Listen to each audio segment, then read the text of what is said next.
Recorded by Jeff Rogers. I, Executioner by Ted White and Terry Carr.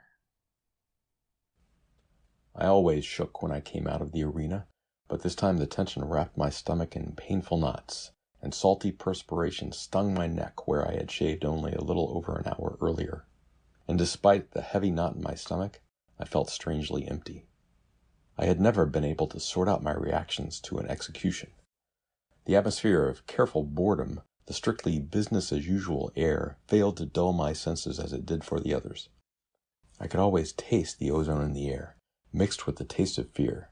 Whether mine or that of the condemned, I never knew.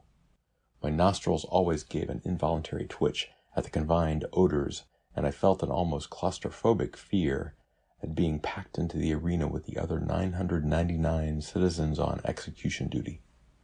I had been expecting my notice for several months before it finally came. I hadn't served execution duty for nearly 2 years. Usually, it had figured out to every 14 months or so on rotation, so I'd been ready for it. A little apprehensive, I always am, but ready. At 9 o'clock in the morning, still only half awake, I'd purposely slept until the last minute. Vaguely trying to remember the dream I'd had, I waited in front of the arena for the ordeal to begin. The dream had been something about a knife, an operation, but I couldn't remember whether I'd been the doctor or the patient. Our times of arrival had been staggered in our notices, so that a long queue wouldn't tie up traffic, but as usual, the checkers were slow and we backed up a bit. I didn't like waiting. Somehow I've always felt more exposed on the streets, although the brain scanners must be more plentiful in an arena than almost anywhere else. It's only logical that they should be. The scanners are set up to detect unusual patterns of stress in our brain waves as we pass close to them, and thus to pick out as quickly as possible those with incipient or developing neuroses or psychoses, the potential deviates. And where else would such an aberration be as likely to come out as in the arena? I had moved to the front of the short line. I flashed my notification of duty to the checker and was waved on in. I found my proper seat on the aisle in the T section. It was a relief to sink into its plush depths and look the arena over. Once this had been a first-run Broadway theater, first a place where great plays were shown, and then later the more degenerate motion pictures. Those had been times of vicarious escape from reality, times when the populace ruled, and yet the masses hid their eyes from the world. Many things had changed since then, with the coming of regulated sanity and the achievement of world peace. Gone now were the black arts of forgetfulness, those media which practiced the enticement of the citizen into irresponsible escape. Now this crowded theater was only a reminder, and a place of execution for those who would have sought escape here. Perhaps 30 people were sitting on the floor of the arena, where once there had been a stage. They sat quietly in chairs not so different from mine, strapped for the moment into a kind of passive conformity. I looked at them with interest. Strangeness has as much attraction as the familiar at times. As usual, most of them were young, from about 10 to the early 20s. But at whatever age, they were rebels. They were potential enemies of society, criminals. Probably some of them hadn't yet realized it. But they were on the verge of antisocial insanity, and the brain scanners had singled them out. They were so young. How long does it take a boy to become neurotic, psychotic, dangerous? A flurry of movement at the gates caught my eye. Apparently, at least one of them was a full-fledged rebel. He struggled furiously, and the 3 proctors were having an awkward time carrying him into the arena without hurting him. Then, as they moved into the floodlights, I saw with a faint shock that it was a girl. She was dressed in man's clothing, but betrayed by her neurotic and unsanitary long hair. Long, blonde hair. For a moment I forgot where I was, and allowed myself to revel in this nearly forbidden sight. The soft waves fell halfway down her neck, disarrayed now. The floodlights shined on it, a strangely gentle mockery of sunlight. Something within me stirred, and I almost remembered. Then they were strapping her into one of the chairs, carefully pulling the soft leather straps with their attached metal electrodes around her, pinioning her. One set joined her arms to the armrests, another her legs to the specially devised footrests. Her tunic was opened, and a third set was passed around her chest, the metal plate fastened just under her left breast. And then she was alone. I stared at her, drawn at first to her hair, and then, as my vision focused across the distance, to her eyes. Strange eyes, light blue irises, surrounded by a ring of dark blue and flecked with gold. They were shining. She had been crying. Her eyes seemed to melt, like a pool of clear water growing deeper. I could almost see into them, into the darkness beneath. I was no longer aware of the chair in which I sat, only of her, alone before me, so close. Her eyes widened for just an instant when she recognized me. "Bob." "Hello, Rosebud." "I knew you'd be here. I knew." "It's been a long time. I think I was trying to forget." "Don't," she said. "Don't ever forget." Sun drenched me, and I was rocked back into time. "Hey, you pushed me," I shouted at her. "Yes," said a faint voice, and then, "I'm sorry," the little golden-haired girl said. I sat up. Mother was going to be mad at me again, I knew. I wiped the seat of my pants with my hand, and then stared at the muddy hand with interest. "Look," I said to her, and showed her my hand. When she stepped forward to look closely at it, I pushed it at her and smeared mud onto her face. Then I laughed. My laughter faded, blending with hers. And then we were no longer standing separately in the sun. It was a dark night, the air fresh and cool to my skin, and the leaves of the trees which stretched over us rustled with a faint wind. I laughed again, a soft girlish sound that brought discomfort to the boy's face before me. "Your mother says, your father says, don't you ever say anything for yourself, Bob?" "Look, Rosalie, I'm sorry. Maybe I just don't think the way you do. My father says sex at our age is just another escape from reality. You've got to face yourself as an adult first. "Your father is a bigger nincompoop than you are," I shouted at him. "I thought you said you loved me. I thought you had some feelings buried under that so-called rational mind of yours. Or does your father say you're too young to love somebody?" He tried to say something, but I was right. He pressed his lips together and looked away. I was almost enjoying it now. With deliberate coolness, I buttoned up my tunic, feeling the soft fibers on my skin. "How long does it take to love somebody?" I said, but my voice was beginning to tremble. I turned away from his still figure in the night and began the slow walk back along the path to the house. Tears stung my eyes and spilled onto my cheeks. I started to run through the dark. I slammed the door when I ran in and went directly to my room. At one end of it was a small studio where an easel was lit coldly by a fluorescent light. Almost blindly, I began beating my fists on the still wet canvas, blurring and then ripping the nearly finished portrait of a young man. I was crying quietly when the low, calm voice stopped me on the street. "Just a moment, miss."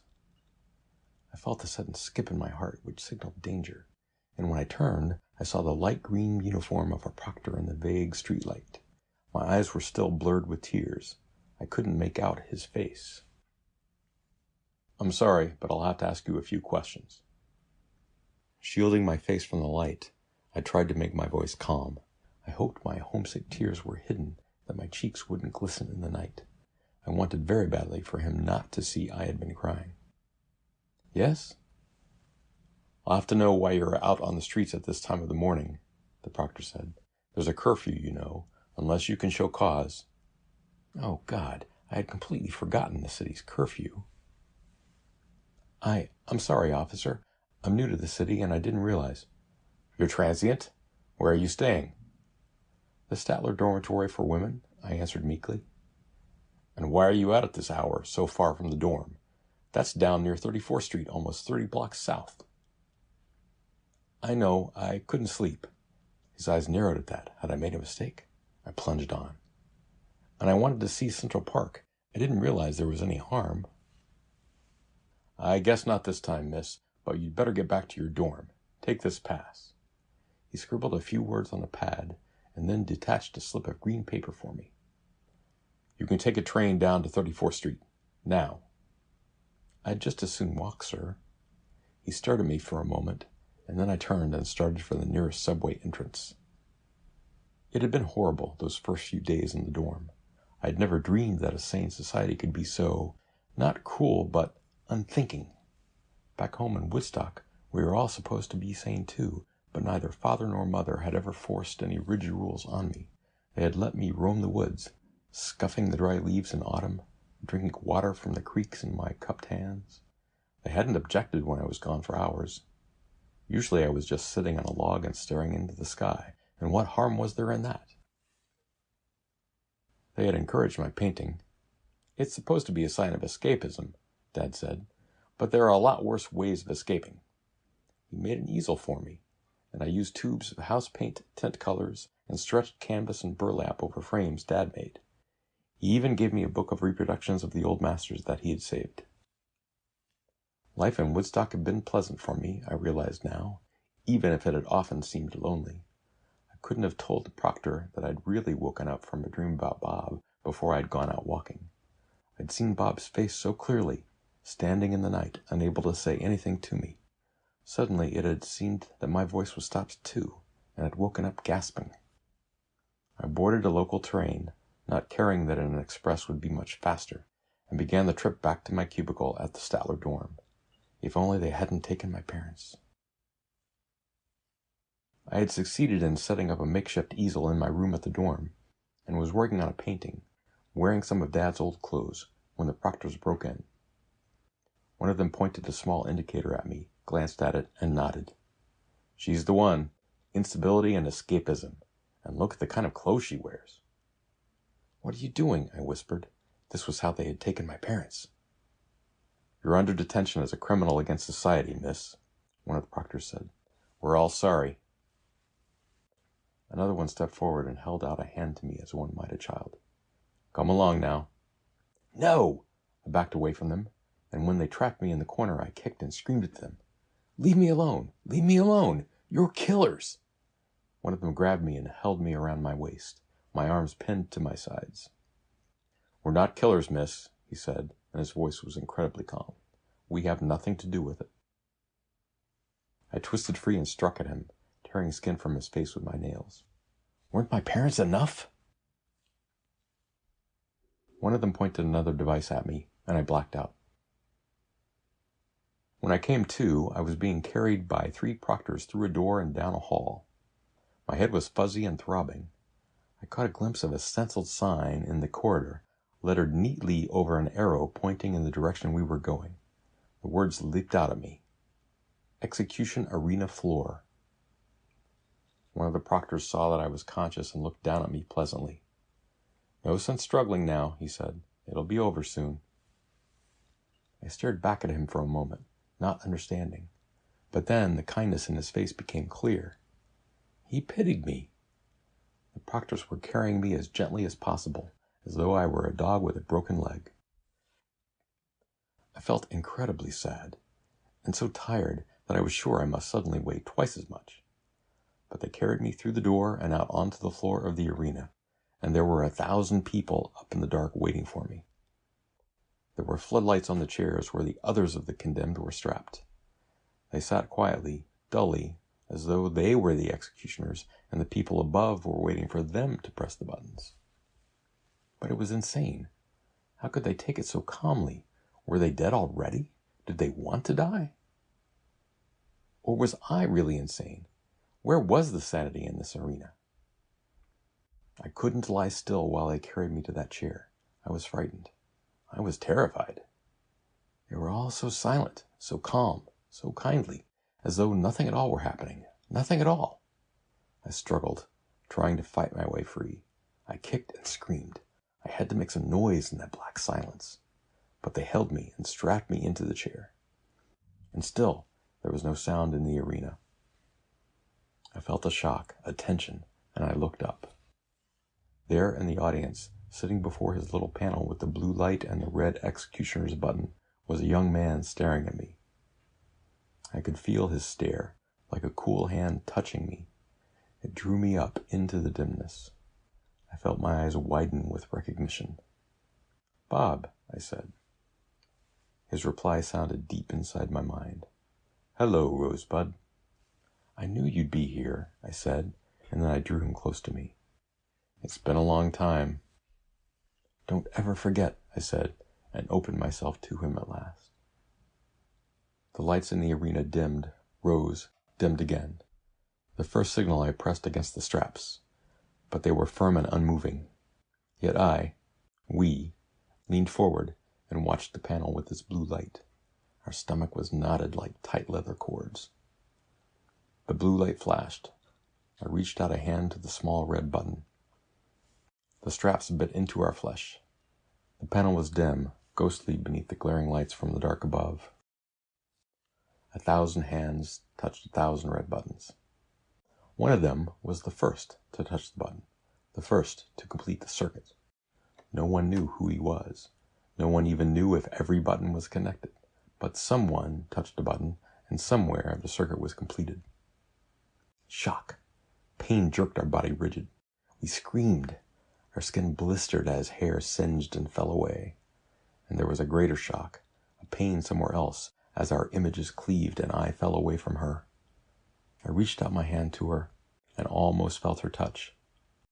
But my hand was on the button, and she was slumped in her chair on the floor of the arena. I jerked my hand away from the button as though it were hot electricity. My whole body was moist with perspiration. I stared about me, suddenly and deeply frightened. Which of us had screamed? I had felt it surging up in me, felt it tearing at my throat, bursting from my mouth. But next to me, the others were unconcernedly waiting for me to rise from my seat so that we could file in an orderly fashion from our places in the arena. They had noticed nothing. When I stood up, my legs were trembling. I could still feel where the leather straps had bitten into them. I stepped carefully up the stairs and went out into the morning sunshine. Though the floodlights had been bright in the arena, still the sunlight hurt my eyes. I paused at the door and looked at my ring watch. It was 9:30. Only half an hour had passed. How long does it take to destroy a few spoiled lives? It was over. I forced my breathing into a more normal rate and stepped onto the sidewalk. Don't think about it, I told myself. After all, it had been years earlier that I had really lost her. I had almost made it to the corner when I felt the tap on my shoulder, began to turn, saw the green-sleeved arm extending toward me a familiar black indicator, and heard the proctor say, "This is the one, definite case, schizoid condition, latent telepath." "We're all sorry," said another of them, and they led me away to face it again. End of I, Executioner by Ted White and Terry Carr. Recording by Jeff Rogers.